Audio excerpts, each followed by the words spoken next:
Alarm test of two-way portable laser beam integrating with Hikvision face recognition system.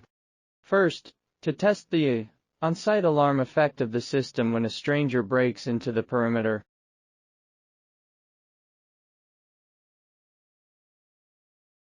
As it shows, when illegal intrusion into the system occurs, it will immediately trigger the alarm.